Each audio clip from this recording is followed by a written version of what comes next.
आपण बघत असाल की महाराष्ट्र राज्याचे बांधकाम मंत्री चव्हाणसाहेब हे डोंबिवलीकर आहेत आणि ते अनेक इव्हेंट्स डोंबिवलीमध्ये करत असतात.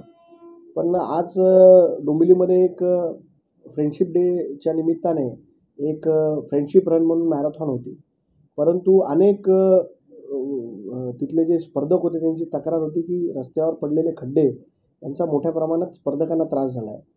तर आपण खड्ड्यातनं मॅरेथॉन करायला पाहिजे, इव्हेंट्स करायला पाहिजे की शहरात पडलेल्या खड्ड्यांकडे पण कोणी लक्ष देणार आहे. आता गेल्या आठवडाभरपासून आम्ही आयुक्तांच्या मागे लागून मास्टिक टेक्नॉलॉजीने काही ठिकाणी खड्डे भरायचा प्रयत्न करतो आहे. परंतु या शहरामध्ये सार्वजनिक बांधकाम मंत्री रवींद्र चव्हाण या महाराष्ट्राचे मंत्री असताना देखील या शहरामध्ये जर खड्ड्यांचं साम्राज्य पसरलेलं असेल तर ही दुर्दैवी घटना आहे. मी त्यांना विशेषतः विनंती करेन की त्यांनी या डोंबिवलीच्या खड्ड्यांकडे त्वरित लक्ष द्यावं. यासाठी एक तातडीची बैठक महापालिकेमध्ये बोलवावी. त्या बैठकीसाठी आम्ही देखील उपस्थित राहू. जर शहराच्या विकासासाठी काम होणार असेल तर आम्ही यामध्ये सहभाग घेऊ. परंतु या खड्ड्यांकडे जे खड्डे पडलेले आहेत शहरामध्ये त्याच्याकडे त्यांनी तातडीने लक्ष द्यावं अशी मी त्यांना विनंती करेन. माझी भूमिका त्यांच्या विरोधात नाही, परंतु शहराच्या दृष्टीने जी विकास कामं जर रखडत असतील, जर विकास कामं होत नसेल तर आम्हाला बाळासाहेबांनी शिकवलं आहे की जे आपण सत्तेत असलो तरी ज्या गोष्टी शहरासाठी गरजेच्या आहेत त्याच्यासाठी विरोध आपण केलाच पाहिजे. नाही, तयारी तर आमची आहेच. आम्ही डोंबिवली विधानसभा असेल, कल्याण ग्रामीण विधानसभा असेल, या सगळ्याकडे आमची पक्ष म्हणून तयारी सुरुवात झालेली आहे.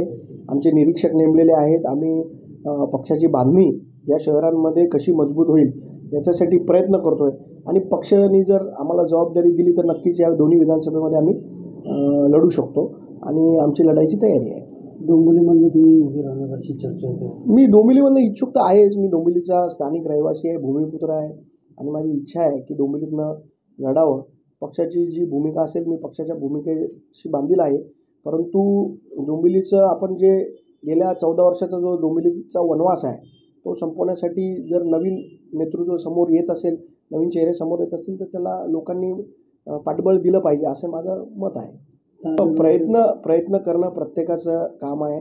शहराच्या दृष्टीने बघा, मला बाकीच्या काही गोष्टी राजकारणामध्ये इंटरेस्ट नाही, पण या शहराच्या आज जर डोंबिवली शहराचं आपण बघितलं तर डोंबिवली शहराची जी दुरावस्था आहे, तुम्ही मी आता एक एक टप्प्याटप्प्याने या शहराची जी दुरावस्था झाली आहे तर टप्प्याची एक सिरीज आम्ही सुरू करणार आहोत. तुम्ही बघाल तर या शहराच्या दृष्टीने कोणतंही काम झालेलं नाही. त्याच्यासाठी आम्हाला या शहर महत्त्वाचं आहे. डोंबिवली शहर हे आमचं शहर आहे, आमचं जन्मगाव आहे. या गावासाठी आम्ही प्रयत्न करणार आहोत. त्यांना तिकीट दिलं तर तुम्ही त्यांना सहकार्य करणार का? बघू, तो पुढचा विषय आहे. पण आम्ही आमचा प्रयत्न 100% करणार.